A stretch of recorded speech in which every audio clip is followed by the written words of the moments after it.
London वाले ससुराल में गांव की बहू की पहली छठ पूजा। सुकृति बहू, त्योहारों का महीना चल रहा है और हमारे घर में ना कोई सजावट, ना कोई तैयारी और ना ही त्योहार वाली रौनक, कुछ भी नहीं है। हम तो लंदन आकर यहीं के हो गए हैं। ठीक तो है माँ जी, जैसा देश वैसा भेष। अब हम लंदन में रह रहे हैं तो हम यहीं के तौर तरीकों से जिएंगे ना। लेकिन बहू, इसका मतलब ये थोड़ी है कि हम अपने भारत को पूरी तरह भूल जाएं, अपनी संस्कृति, मर्यादा और अपना देश धर्म हम यहाँ आकर भूल तो नहीं सकते। माँ जी, हम 3 सालों से कोई त्योहार या कोई व्रत रख रहे हैं क्या? नहीं ना, तो इस बार ही क्यों करें? आपको करना है तो मैं आपको रोक नहीं रही, लेकिन मुझे इस सब में फोर्स मत कीजिएगा। सुकृति की बातें सीधी कविता के दिल पर लगी। कविता के परिवार को लंदन में रहते हुए 3 साल हो चुके थे और इन 3 सालों में उसके घर का माहौल पूरी तरह बदल चुका था। उसका बेटा, बहू और बेटी पूरी तरह विदेश के रंग में ढल चुके थे, जिससे कविता को अपने भारत में बनाए त्योहार और बिताए सारे अच्छे दिन याद आ रहे थे। मेरा सामान पैक कर दे अंजलि, मैं कुछ समय के लिए कोनिका भाभी के घर जा रही हूँ। मेरा यहाँ मन नहीं लग रहा, हो सकता है वहाँ मेरा थोड़ा मन लग जाए। माँ भी अजीब हो, पता नहीं कैसे आपको लंदन में रहकर सभी त्योहारों की तारीखें पता चल जाती हैं और फिर उन्हें सोच सोच कर आप अपने मन पर बोझ बना लेती हैं। तो क्या करूँ मैं? हाँ, तुम तो यहाँ आकर यहीं की हो गई हो और मेरा तो यहाँ एक एक दिन काटे नहीं कटता। मुझे बहुत याद आती है मेरे देश की। इस महीने में मेरा देश त्योहारों की चहल पहल और सजावटों से जगमगा रहा होगा और यहाँ तो सब तरफ सन्नाटा ही सन्नाटा है। ऐसा इसलिए है माँ, क्योंकि यहाँ के लोग शांति पसंद करते हैं, शोर शराबा नहीं। कविता को अपनी बेटी की बातें बिल्कुल अच्छी नहीं लग रही थी। उसने खुद ही अपना सब कुछ सामान पैक किया और अपने बेटे के साथ अपनी भाभी कोनिका के घर के लिए निकल गई। दोनों परिवारों के घरों के बीच कुछ ही दूरी थी। कोनिका का परिवार भी कविता के परिवार के साथ साथ बिजनेस के सिलसिले में लंदन आकर बस गया था और उन्हें भी भारत का चेहरा देखे हुए 3 साल हो चुके थे। कुछ ही देर में गाड़ी कोनिका के दरवाजे पर आ खड़ी हुई। अरे कविता दीदी, आप आइए, अचानक से कैसे आना हुआ?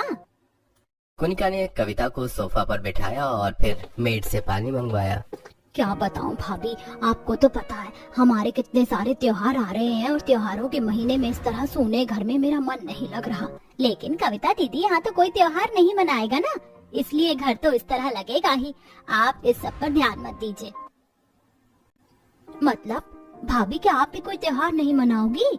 नवरात्रि, दिवाली, करवा चौथ, छठ पूजा कुछ भी नहीं? अरे बिल्कुल नहीं मनाऊंगी दीदी, और 3 साल हो चुके। मुझे तो ना तारीखें याद है और ना ही कोई तरीका। और वैसे भी यहाँ इतने पढ़े लिखे लोगों के बीच ऐसे त्योहार मनाकर हमें अपना मजाक थोड़ी ना बनवाना है। पर भाभी, मैं तो इस आस में आई थी कि आप सभी त्योहारों को मनाएंगे। ये क्या बोल रही हैं बुआ? ये लंदन है, यहाँ हम चाहते हुए भी अपने शोर शराबे और फैलावे वाले त्योहार को नहीं मना सकते। इससे हमारी इमेज पर फर्क पड़ेगा। बुआ, अब हम विदेश में हैं, इसलिए हमें वो सब अब भूल जाना चाहिए। भाभी चलिए, हम किसी अच्छे से सैलून से नेल्स करवा कर आते हैं और आते ही किसी अच्छे रेस्टोरेंट में खाना खाएंगे। इतना कहकर नताशा और दिया बाहर घूमने निकल गईं। वहीं कविता की आखिरी उम्मीद भी अब पूरी तरह से खत्म हो चुकी थी। कुछ दिन गुजरे और आज करवा चौथ पर भी घर की किसी भी बहू ने व्रत नहीं रखा। इसी तरह बाकी त्योहार भी निकल गए। नवरात्रि, दशहरा, करवा चौथ और अब दिवाली भी आकर चली गई। अब सिर्फ छठ पूजा ही बाकी है और मुझे पता है कि उसका भी हर एक दिन इसी तरह सूनेपन में गुजर जाएगा। कविता बालकनी में खड़ी हुई आसमान को देख कर रो रही थी। वहीं उसके भतीजे राघव ने उसे पीछे से इस तरह देखा तो उसे बहुत दुख हुआ। वो भारी कदमों से अपनी बुआ के पास पहुंचा। अरे राघव बेटा, तू क्यों उदास हो रहा है? जब घर के बड़ों को इस सब की कोई परवाह नहीं है तो तू भी मेरी इस बात को दिल से मत लगा। बुआ, मैं आपको इस तरह उदास नहीं देख सकता। मुझसे आपके लिए जो हो सकेगा मैं करूँगा। दिन गुजरे, कविता और अभी भी कोनिका के घर ही रह रही थी और राघव बिजनेस के सिलसिले में भारत गया हुआ था।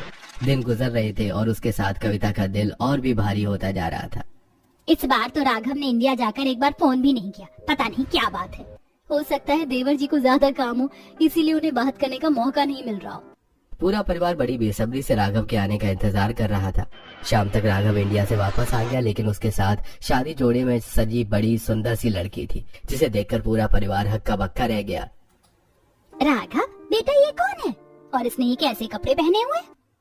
माँ, ये मेरी पत्नी है अर्पिता। अभी कुछ दिन पहले ही हमने शादी की है। राघव की बात सुनकर पूरे परिवार को जोर का झटका लगा। ये क्या बोल रहा है तू?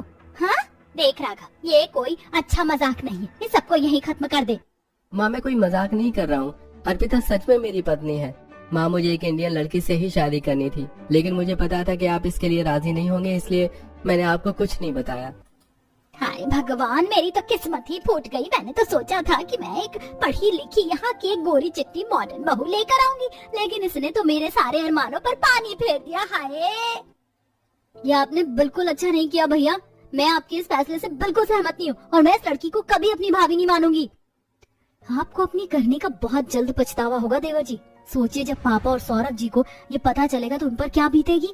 कोनिका, दिया और नताशा तीनों ही राघव पर खूब गुस्सा करके वहाँ से चली गईं। वहीं अर्पिता को भी इस बात पर काफी दुख हो रहा था कि तभी पूजा की थाल लिए कविता उनके दोनों के पास पहुंची। बहू चाहे जैसी भी आए, नई बहू तो नई बहू ही होती है और हमारा कर्तव्य होता है उसका गृह प्रवेश करना। कविता ने अर्पिता का गृह प्रवेश किया। अर्पिता एक नजर में कविता को पहचान गई। उसने कविता के पैर छुए और उसे प्रणाम किया। प्रणाम बुआ जी। अरे तुम्हें कैसे पता कि मैं तुम्हारी बुआ सास हूँ? वो राघव जी ने मुझे आपके बारे में बहुत कुछ बताया था और आपको देखते ही मुझे समझ आ गया कि आप ही हमारी बुआ सास हैं। अर्पिता की बात सुनकर कविता को काफी खुशी हुई। कविता को समझ आ गया था कि राघव ने अर्पिता से शादी क्यों की। रात को जब आलोक और सौरभ ऑफिस से लौटे तो अर्पिता को देखकर वो भी हैरान रह गए। राघव, कम से कम एक बार तो हमसे पूछ लिया होता। अभी तो तूने हमारे साथ बिजनेस स्टार्ट किया है और तूने अपनी मर्जी से शादी भी कर ली। अरे ऐसी भी क्या चलती थी यार। भैया, इस चीज के बारे में आपको पता ना हो उसमें आप बिल्कुल मत बोलिएगा। आपको सिर्फ बिजनेस दिखाई देता है, घर में क्या हो रहा है इससे आपको कोई मतलब नहीं है। अरे ऐसा क्या चल रहा है घर में, हाँ, जिसके लिए तुझे शादी करनी पड़ गई? मेरे पास अभी इस सबका कोई जवाब नहीं है, धीरे धीरे आपको खुद समझ में आ जाएगा। इतना कहकर राघव अपने कमरे में चला गया जहाँ अर्पिता सफर से थककर सो चुकी थी। मुझे पूरा यकीन है अर्पिता, मैंने कुछ गलत नहीं किया। इस परिवार को तुम्हारी जैसी बहू की जरूरत है और मैं जानता हूँ कि तुम बुआ के सपने और हमारे इस घर को फिर से पहले जैसा बना दोगी। कुछ देर बाद राघव भी सो गया और अगले दिन अर्पिता की पहली रसोई की रस्म थी। अर्पिता की सुबह जल्दी आंख खुल गई। अर्पिता गांव की सीधी सादी लेकिन पढ़ी लिखी लड़की थी। अर्पिता के अंदर वो सारे गुण थे जो एक सास को अपनी बहू में चाहिए होते हैं। अर्पिता नहा धोकर तैयार होकर रसोई में गई जहाँ कविता उसका इंतजार कर रही थी। मुझे पता था कि तुम जल्दी उठ जाओगी। आज तुम्हारी पहली रसोई है ना, इस घर में कोई इतनी जल्दी नहीं उठता, इसलिए तुम जो बनाना चाहो बना सकती हो। अर्पिता कविता की बात सुनकर काफी खुश हुई और फिर उसने अपनी पहली रसोई का खाना बनाया जो कि बिल्कुल हिंदुस्तानी और गांव के तरीके से बना था। कुछ देर बाद सभी घर वाले उठ गए और नहा धोकर डाइनिंग टेबल पर नाश्ते का इंतजार करने लगे। कुछ ही देर में मेड्स ने टेबल पर नाश्ता लाकर रख दिया जिसे देखकर सबके होश उड़ गए। अरे आज का नाश्ता तो बिल्कुल हिंदुस्तानी तरीके से बना हुआ है। पोहा, खिचड़ी, पराठे, आलू की भुजी और दूध की चाय। कविता, क्या आज का नाश्ता तुमने बनाया है? बुआ सास नहीं बनाया होगा, वरना हमारी मेड्स तो ऐसा खाना नहीं बना सकती। क्या हो गया कविता जी, आज कुछ खास है क्या, या फिर त्योहारों की खुशी में आपने ये सब बना डाला? अरे आप सभी भूल गए क्या, घर में नई बहू आई है और आज उसकी पहली रसोई, उसी ने ये सब बनाया है। इतना सुनते ही जिस बात को अभी तक सभी भूले हुए थे उसने अचानक ही उनके सरों पर विस्फोट कर दिया। नताशा, दिया और कोनिका ने तुरंत मुंह बना लिया। वहीं आलोक और सौरभ से नाश्ते को छोड़ा नहीं जा रहा था। कविता ने अर्पिता को रसोई से वहां बुलाया और उसके खाने की तारीफ की। मानना पड़ेगा बहू, तुम काफी अच्छा खाना बनाती है। हमने बहुत दिन बाद ऐसा खाना खाया है। अरे क्या अच्छा खाना, नाश्ते में ही पूरे दिन के खाने का इंतजाम कर दिया। भला नाश्ते में इतना भारी खाना कौन खाता है? अरे इस तरह तो सिर्फ गांव देहात के लोग ही नाश्ता करते हैं। मैं गांव से ही हूँ माँ जी, और हमारे यहाँ ऐसा ही नाश्ता किया जाता है। अगर ऐसा है तो सब कुछ तुम ही खाओ। माँ, भाभी, चलिए हम मेड से कहकर लाइट नाश्ता बनवा लेते हैं। और तीनों बहू, सास, बेटी मुंह बनाकर वहां से चली गई। लेकिन कविता, आलोक, सौरभ और राघव अभी भी नाश्ता कर रहे थे, इसलिए अर्पिता ने सिर्फ उन पर ध्यान दिया और अपने मन को समझा लिया। सभी नाश्ता करके अपने अपने कामों में लग गए। वहीं अर्पिता घर में अकेली बोर हो रही थी। तभी कविता उसके कमरे में आई। अरे तुम इस तरह अकेली क्यों बैठी हो? चलो मैं तुम्हें हमारा घर दिखा देती हूँ। कविता ने अर्पिता का हाथ पकड़ा और उसे घर दिखाने लगी। इस बीच कविता ने उसे अपने बारे में भी बताया। देखो, ये है हमारा गार्डन और यहाँ एक छोटा सा तालाब भी है जिसमें छोटी छोटी मछलियाँ हैं। दोनों घर के गार्डन में बने तालाब के पास बैठ गई और मछलियों को देखने लगी। तालाब का पानी काफी साफ था जिसमें रंग बिरंगी छोटी छोटी मछलियाँ साफ तैरती नजर आ रही थी। इसी बीच कविता ने अर्पिता से उसके बारे में भी पूछा। असल में इंडिया में मैं राघव जी की कंपनी में अभी 1 महीने पहले ही काम पर लगी थी। राघव जी को मेरा काम हमेशा पसंद आता, इसी बीच उनसे अच्छी बोलचाल हो गई। मैं एक गांव की लड़की हूँ, लेकिन अपने माता पिता का सहारा बनने के लिए मैंने शहर में नौकरी की। मुझे घर के काम करना बहुत अच्छा लगता है। मेरी माँ ने मुझे पढ़ाने के साथ साथ बाकी सारे काम भी सिखाए हैं। तुम्हारी बातों से ही पता चलता है कि तुम्हारी माँ ने तुम्हें कैसे संस्कार दिए हैं, और शायद इन्हीं संस्कारों और सादगी की वजह से मैं राघव जी को पसंद आई। और एक दिन अचानक ही वो मेरा हाथ मांगने मेरे घर चले आए। माँ और बाबा इस रिश्ते से काफी खुश थे, इसलिए उन्होंने मुझे विदा करके राघव जी के साथ भेज दिया। हमारा राघव यहाँ रहता है, काम करता है, लेकिन उसकी सोच अपने देश से ही जुड़ी हुई है, इसीलिए उसने यहाँ की हर लड़की को छोड़कर तुम्हें पसंद किया। अब इसी तरह बातें करते हुए कविता ने अर्पिता को पूरा घर दिखाया। कविता और अर्पिता साथ में काफी हंसी खुशी रहा करते थे और इससे घर के बाकी औरतों को दिक्कत हो रही थी। दिन गुजरे और अब छठ पूजा काफी करीब थी। माँ, आप सभी चीजों की अच्छे से तैयारी कर लीजिएगा। राघव जी 2 दिन बाद आपसे सारा सामान लेने आएंगे। बेटा, तू सच में छठ पूजा का व्रत रखेगी? अरे हाँ माँ, जिस तरह आप रखती हो। आपने भी तो हमेशा से छठ पूजा का व्रत रखा है ना। तब मैं आपकी हर एक चीज का ख्याल रखा करती थी, लेकिन इस बार मैं आपके साथ नहीं होंगी। अरे तू मेरी चिंता मत कर, मुझे तो इस सब की बहुत अच्छे से आदत हो चुकी। बस तू अपना ख्याल रखना। वैसे तेरे घर में और कौन कौन छठ पूजा का व्रत रखेगा? इस पर अर्पिता कुछ भी नहीं बोल पाई, क्योंकि उसके ससुराल में किसी को छठ पूजा से कोई फर्क नहीं पड़ता था। अर्पिता की खामोशी पर उसकी माँ को सब समझ आ गया, लेकिन फिर यशोदा ने उसे व्रत रखने से नहीं रोका। ठीक है बेटा, मैं सभी सामान का इंतजाम कर लूंगी। तू जमाई जी को भेज देना और अपने परिवार का ख्याल रखना। शुक्रिया माँ, आप भी अपना और बाबा का ख्याल रखना। मैं जल्दी ही आपसे मिलने आऊंगी। अर्पिता की सारी बातें पीछे खड़ी कविता सुन रही थी और उसे भी उसकी बातों पर काफी हैरानी हुई। सच में अर्पिता, तुम छठ पूजा का व्रत रखोगी? तुम्हें पता है ना कि यहाँ कोई भी छठ पूजा में तुम्हारे साथ शामिल नहीं होगा। बुआ जी, मेरी माँ हमेशा से छठ पूजा का व्रत अकेले रखती आई है, इसीलिए मैं भी अपनी जिंदगी में इस पूजा को शामिल करना चाहती हूँ। अर्पिता की बातें सुनकर कविता की आंखों में आंसू भर आए। अर्पिता बिल्कुल वैसी ही थी जैसा कविता ने सोचा था। दिन गुजरे और देखते ही देखते छठ पूजा का पहला दिन आ गया। चाहे कोई भी बाधा बने और कोई भी रोके, मैं छठ पूजा का ये व्रत रख कर रहूंगी। मुझे शक्ति देना देवी माँ। आज छठ पूजा का पहला दिन है। आज मुझे अच्छे से घर और अपने तन मन को शुद्ध करना है। इसके बाद अर्पिता बाकी तैयारी शुरू कर दी थी। वहीं दोनों सास बहू बालकनी में बैठी हुई pizza, fried chicken, burger, French fries और कोल्ड ड्रिंक खा पी रही थी। वहीं अर्पिता ने घर को अच्छे से साफ किया, जिसमें उसे ज्यादा समय नहीं लगा, क्योंकि घर पहले से ही साफ था। लेकिन अब वो बालकनी में गई तो उसने देखा कि बालकनी में बहुत ज्यादा गंदगी फैली हुई थी।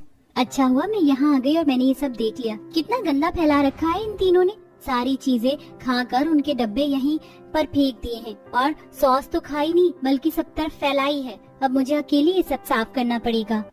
अर्पिता धीरे धीरे सारा सामान उठाया और उसके बाद झाड़ू पोछा लगाकर घर के सभी बालकनी को साफ किया। अब अर्पिता घर की सफाई करके काफी थक चुकी थी। आज मुझे व्रत के अनुसार ही खाना खाना होगा, लेकिन मैं ऐसा खाना लाऊं कहाँ से? और यहाँ तो कोई पवित्र नदी नहीं है। ऐसे में मैं स्नान कहाँ करूँगी? तभी अर्पिता को अपने गार्डन का तालाब नजर आया, जिसका पानी हमेशा साफ रहता था। अर्पिता अपनी हरी सादी पहने तालाब में उतरी और तालाब की साफ सफाई करती है। मुझे यकीन है भगवान मेरी छठ पूजा को स्वीकार करेंगे। अब मुझे अपना व्रत वाला खाना बनाना होगा। अर्पिता ने अपने व्रत के खाने को बनाने में अपने साथ लिए सामान का इस्तेमाल किया, जिसमें कुछ दाल और चावल मौजूद थे। अर्पिता ने उन्हीं से भात बनाकर उन्हें खाया और व्रत की शुरुआत की। बुआ जी, पूजा का सामान लेने को तो मैंने राघव जी को माँ के पास भेज दिया। मैंने सब लेकर रखा हुआ है। शाम तक राघव जी वो सारा सामान ले आएंगे। लेकिन बुआ जी, मुझे प्रसाद बनाने के लिए कुछ फल चाहिए होंगे, जिनसे मैं खाजा और ठेकुआ बना सकूं। तुम ये सब अकेले कर लोगी अर्पिता? तुम्हें पता है घर में और कोई भी तुम्हारी तरह छठ पूजा का व्रत नहीं रख रहा है। तो क्या हुआ बुआ जी, मेरी माँ भी इसी तरह व्रत रखती थी और आज भी उन्होंने व्रत रखा होगा, लेकिन आज मैं उनके साथ नहीं हूँ। पर उन्हें इस बात की बहुत खुशी है कि मैं भी छठ पूजा का व्रत रख रही हूँ। ठीक है अर्पिता, तुम फिक्र मत करो। मैं तुम्हें सीधा फार्म पर ले चलूंगी, जहाँ तुम्हें बिल्कुल फ्रेश फल मिलेंगे। तुम उन्हीं से प्रसाद बना लेना। कविता अर्पिता को गाड़ी में बैठाकर लंदन के फार्मिंग एरिया में पहुंची। वहाँ के फार्म इंडिया जैसे नहीं थे। ये देखकर अर्पिता काफी हैरान हुई। वाह, कितनी सफाई है। ऊपर से सर पर जाल भी लगा हुआ है ताकि कोई कीट पतंगा आकर फसल खराब न करे। और सबसे बड़ी बात, चलने के लिए फर्श और फसल के लिए कच्ची जमीन को अलग किया गया है। हाँ अर्पिता, ये बिल्कुल मॉडर्न फार्म है और यहाँ पर भी तुम्हें किसी भी चीज में मिलावट नहीं मिलेगी। इसी तरह कविता अर्पिता को अलग अलग बागों और खेतों में लेकर गई, जहाँ से अर्पिता अनार, अनन्नास, सेब, केला आदि जैसे कई फल लाई। बाकी सामान के लिए कविता अर्पिता को लंदन के एक बड़े मार्केट में लेकर गई, जहाँ से अर्पिता ने मिठाई बनाने का सामान लिया। इस समय कविता को भी काफी खुशी हो रही थी। इसी तरह छठ का पहला दिन खत्म हुआ, अगला दिन निकल आया। आज खरना है और माँ ने बताया था कि आज मुझे निर्जला उपवास रखना है, जिसे सूर्यास्त होने पर ही खोला जाएगा। अब मैं आराम से खीर और रोटी बना सकती हूँ, बाकी सामान राघव जी ले आएंगे। लेकिन बुआ, यहाँ के लोगों ने भी आज तक छठ पूजा का करना वाला प्रसाद नहीं खाया होगा, तो क्यों न यहाँ के लोगों को भी ये प्रसाद दे आऊं? अरे यहाँ भी तो लोग रहते हैं ना, उन्हीं को प्रसाद बांटना है।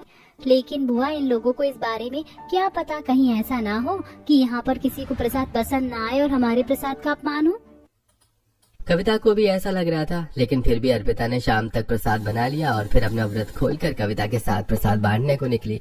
कविता को पूरे दिन निर्जला उपवास रखने के बाद अब थोड़ी कमजोरी महसूस हो रही थी। Mrs Kavita, come sit here. And ये कौन है? लॉरेन, ये हमारी नई डॉटर इन लॉ है और हम अपने खास फेस्टिवल पर स्वीट्स डिस्ट्रीब्यूशन कर रहे हैं। ये लीजिए, ये है कुछ फ्रूट्स, मिठाई और खीर। Oh wow, that's amazing. मैंने सुना है इंडिया में वेरी टेस्टी स्वीट्स बनाया जाता है और आप दोनों का ड्रेस भी वेरी ब्यूटीफुल लग रहा है। शुक्रिया मिसेस लॉरेन, अगर आप चाहें तो आप भी हमें ज्वाइन कर सकती हैं। इस पर लॉरेन भी अर्पिता के साथ हो गई और उसने भी अर्पिता और कविता के साथ प्रसाद बंटवाया। India, one of the most historical country. Mrs Kavita यहाँ 3 इयर्स से रह रहा है, लेकिन उन्होंने कभी ऐसा कुछ नहीं किया। प्लीज, हम भी जानना चाहते हैं कि आपके फेस्टिवल में और क्या क्या होता है। इसी तरह सोफिया, लॉरेन, सूजी और सबरीना चारों हुई अर्पिता के साथ मॉल गईं और जब कनिका तक ये सब खबर लगी तो उसका खून खौल उठा। क्या समझती है ये लड़की खुद को, हमारे घर आकर कुछ भी करेगी? बेवकूफ कहीं की, यहाँ के लोगों के बीच प्रसाद बांटने गई है, जैसे ये लोग कितना जानते हैं सबको। सबके सामने हमारा मजाक बनवा देगी। मुझे तो बुआ पर गुस्सा आ रही है, पता नहीं कैसे उसकी बातों में आकर खुद भी उसके साथ चली गई। कुछ ही देर में अर्पिता, कविता और बाकी अंग्रेजन पड़ोसनों के साथ घर वापस लौटी, जिसे देखकर कुनिका के होश उड़ गए। आप क्या बोल रहा था कुंजिका जी कि कोई फेस्टिवल नहीं है? आपका डॉटर इन लॉ ने हम सबको बता दिया। आपका डॉटर इन लॉ सारे फेस्टिवल सेलिब्रेट करता है, लेकिन आप नहीं करता। This is very wrong. जिससे दिया, नताशा और कोनिका को उम्मीद भी नहीं थी। सबरीना आकर उनसे वो सब कह रही थी। हम तो आपसे बहुत कुछ जानना चाहता था, लेकिन आपने कभी अपनी कंट्री के बारे में कुछ नहीं बताया। इस पर तीनों को काफी शर्मिंदगी महसूस हुई। उन्हें लगा था कि अर्पिता की वजह से उनकी बेइज्जती होगी, लेकिन यहाँ उनके खुद की गलती की वजह से उन्हें सब सुनना पड़ रहा था। कुछ देर बाद अर्पिता से थोड़ी बातें की और खीर और फलों से बनी मिठाई की तारीफ की। इसके बाद सभी अपने घर लौट गए, जहाँ राघव भी सामान लेकर घर पहुँच गया। कोई चीज रही तो नहीं ना राघव जी? पूजा का सामान, बांस की टोकरी, गन्ने, कलश, अगरबत्ती? अरे अर्पिता, माँ ने सारी तैयारी की हुई थी, बस मैं वहाँ पहुँचा तो देखा कि सब कुछ लाया हुआ रखा है। और हाँ, उन्होंने तुम्हें आशीर्वाद भी दिया है। मेरी माँ हर छोटी बड़ी चीज का हमेशा ख्याल रखती है। माँ, आपका आशीर्वाद मेरे साथ हमेशा और मेरी दुआ आपके साथ हमेशा रहेगी। अर्पिता ने धर्मेंद्र, राघव और सौरभ को भी खीर, रोटी और मिठाई दी, जो कि उन्हें काफी पसंद आई। वहीं नताशा और कनिका ये सब देखकर चिढ़ रही थी। इसी तरह छठ पूजा का दूसरा दिन भी खत्म हुआ। दिन खत्म हुआ और छठ पूजा के मुख्य दिन यानी संध्या अर्घ्या को अर्पिता नाक तक सिंदूर लगाकर और ठेकुआ, मटरी, पूरी और खाजा बाई और लाल साड़ी पहनकर तैयार हुई। आज मुझे 36 घंटे का निर्जला उपवास रखना है और पूजा की तैयारी भी करनी है। इसके साथ मुझे खाना भी बनाना होगा। हे छठी मैया, मुझे शक्ति देती रहना। तुम अपनी पहली छठ पूजा पर बहुत हिम्मत से काम ले रही हो अर्पिता। मुझे यकीन है कि तुम सब कुछ कर लोगी। अर्पिता को लग रहा था कि वो अकेली है, लेकिन ऐसा नहीं था। सबरीना, लॉरेन, सूजी और सोफिया भी उसके साथ छठ पूजा में शामिल होने के लिए आई, जिन्हें देख अर्पिता को बहुत खुशी हुई।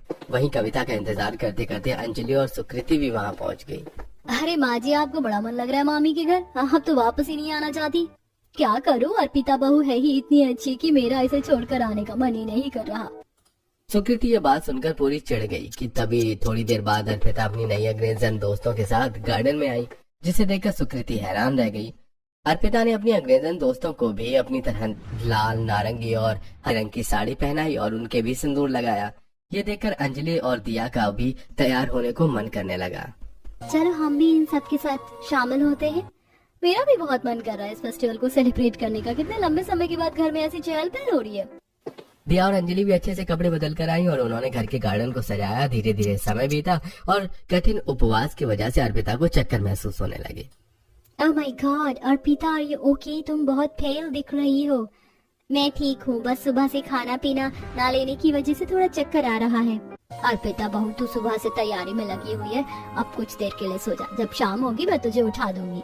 अर्पिता ने कविता की बात मानी और गार्डन में कविता की गोद में सर रखकर सो गई। वहीं ये सब देखकर सुकृति को बहुत जलन और शर्मिंदगी महसूस हो रही थी। सूरज डूबने से कुछ समय पहले कविता ने अर्पिता को जगाया और फिर अर्पिता ने गार्डन के साफ पानी वाले तालाब में उतरकर डूबते सूर्य को अर्घ दिया और उसके बाद गार्डन के बड़े तालाब में उतरी। उसे देख बाकी अंग्रेजन बहुओं ने भी उसी की तरह कलश उठाकर सूर्य को अर्घ दिया। वाटर से कितना अच्छा स्मेल सा आ रहा है और पॉन्ड को भी कितने अच्छे से डेकोरेट किया गया है। ऐसा इसलिए है क्योंकि पानी में सुगंधित सामग्रियों को डाला है, इसीलिए पानी में इतनी अच्छी सुगंध आ रही है। मुझे तो ये सब बहुत अच्छा लग रहा है। Thank you so much Arpita. इसी तरह शाम को तालाब के किनारे पूजा की सामग्री और गन्ना, नारियल और फलों से भरी टोकरियों को सजाकर अर्पिता ने सबके साथ पूजा की। सिर्फ सुकृति, कुनिका और नताशा पीछे खड़ी ये सब देखकर अपने आप पर ही शर्मिंदा हो रही थी। नहीं भाई, इसे अगरबत्ती बोलते हैं ना? यस मिसेस लॉरे, क्या आप भी अपने घर के लिए लेना चाहेंगी? मेरे पास बहुत सारी मौजूद है। ओह वाओ, व्हाई नॉट, मुझे भी ये चाहिए, इसमें फ्लावर जैसा स्मेल आता है। अर्पिता ने अपनी सभी अंग्रेजन दोस्तों को अगरबत्ती दी, जिसके बाद अर्पिता ने छठ पूजा के गीत गाए। उसके मधुर आवाज सुनकर सभी गीतों में मगन हो गए। तालाब में दिए तैर रहे थे, खुशबू से पानी महक रहा था और अर्पिता की सुरीली आवाज सजे हुए पूरे गार्डन में फैल रही थी, जिसे सुनकर धर्मेंद्र, सौरभ और राघव भी उनके साथ शामिल हो गई। जिसके बाद कविता ने सबको छठ पूजा की कथा सुनाई, जिसे दिया और अंजलि ने अंग्रेजों पड़ोसनों को इंग्लिश में ट्रांसलेट करके बताया। आपका फेस्टिवल सच में वंडरफुल है और आप फेस्टिवल पर बहुत अच्छी डेकोरेशन करता है। क्या आज इस फेस्टिवल का एंडिंग है? नो मिसेस सोफिया, आज नहीं। अभी मुझे अपना 36 घंटों का फास्ट पूरा करना है। कल सनराइज होने पर ही फास्ट कंप्लीट होगा। Arpita, my daughter, I am so proud of you. तुम वेरी स्ट्रॉन्ग हो। सभी वुमेन्स को तुम्हारी तरह स्ट्रॉन्ग होना चाहिए। Thank you so much aunty Sabrina, ये बात मेरे लिए बहुत मायने रखती है। इसी तरह हंसी खुशी अभी के साथ छठ पूजा का तीसरा दिन भी खत्म हुआ। सभी अंग्रेजों ने अपने घरों को वापस लौट गईं, जहां कुनिका, नताशा और सुकृति अपना मुंह छिपाए फिर रही थीं। अब उन्हें अपनी सारी गलती साफ नजर आ रही थी। हमें तो लगा था कि यहाँ ऐसा कुछ करने से हमारी बेइज्जती होगी, लेकिन ये सब तो यहाँ के लोगों को बहुत पसंद आ रहा है। हम भारतीय महिलाएं होकर भी सबसे दूर हैं, जबकि विदेशी महिलाएं अर्पिता के साथ सब कुछ कर रही हैं। सच कहूँ तो मामी, मुझसे तो शर्म के मारे पलके भी नहीं उठाई जा रही है। लानत है हम जैसे हिंदुस्तानी औरतों पर, जो हिंदुस्तानी होकर भी अपने देश की संस्कृति को भूल बैठी है। तीनों सास बहुओं की रात इसी तरह बेचैनी में ये सब सोचते सोचते कट गई। अगली सुबह सूरज उगने से पहले ही अर्पिता की नींद खुली और वो तैयार होकर गार्डन में पहुंची, लेकिन जो उसने वहां देखा उसे देखकर उसे अपनी ही आंखों पर यकीन नहीं हुआ। आप सब यहाँ, वो भी इतनी सुबह? यस माय डॉटर, हम यहाँ तुम्हारी पूजा को कंप्लीट होते देखना चाहते हैं। कविता, दिया और अंजलि के साथ साथ सबरीना, सोजी, लॉरेन और सोफिया भी वहाँ मौजूद थी।